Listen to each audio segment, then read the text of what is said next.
Hello বন্ধুরা, আজ আমি তোমাদের কাছে নতুন একটা রেসিপি নিয়ে এসেছি, আমের পকোড়া। এখানে তোমরা পকোড়া বলতে পারো কিংবা ফুলুরিও বলতে পারো। আমি এখানে পকোড়া বলছি।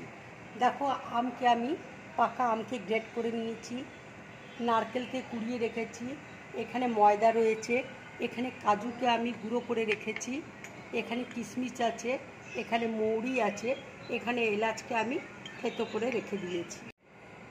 দেখো, এখানে বাটিতে গুঁড়ো দুধ রয়েছে। এবার আমি আমটা বাটির মধ্যে ঢেলে নিচ্ছি,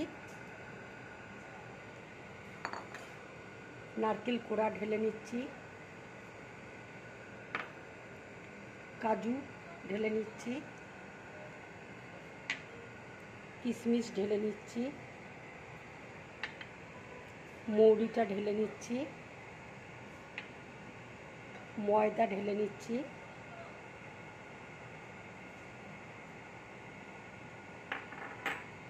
গুঁড়ো দুধ ঢেলে নিচ্ছি,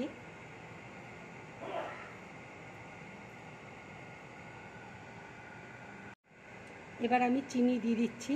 তোমাদেরকে চিনির কথা বলতে আমি ভুলে গেছিলাম, চিনি দিয়ে দিচ্ছি। এবার এলাচ গুঁড়ো দিয়ে দিচ্ছি। এবার আমি সব একসাথে মেখে নেব।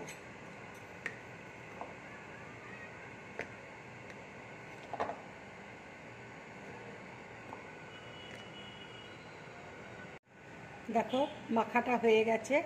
এবার আমি এটা 5 মিনিটের জন্য রেখে দিচ্ছি। ইচ্ছে করলে তোমরা এর মধ্যে একটু সুজিও মেশাতে পারো, তবে আমি এখানে সুজি দিয়ে নিই। দেখো, 5 মিনিট হয়ে গেছে। এবার আমি পকোড়াগুলো ভেজে নিচ্ছি। তেল দেখো কড়াইয়ে গরম হয়ে গেছে। এবার আমি পকোড়াগুলো করে নিচ্ছি।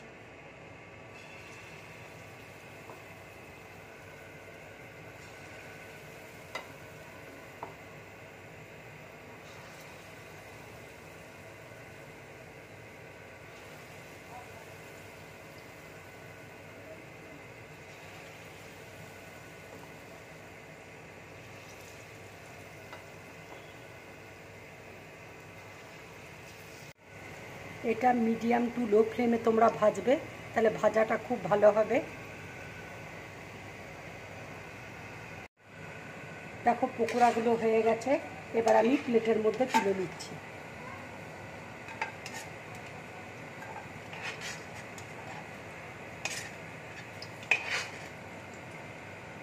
কেউ ময়দার বদলে চালের গুঁড়োও দিতে পারো।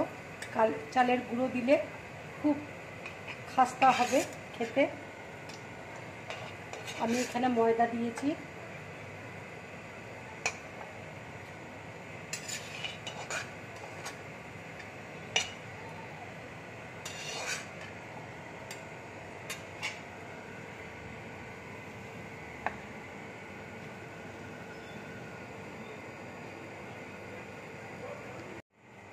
বন্ধুরা, যদি আমার এই রেসিপিটা তোমাদের ভালো লাগে তাহলে লাইক করবে, শেয়ার করবে আর ড্রিম ব্লগ চ্যানেলটাকে সাবস্ক্রাইব করবে।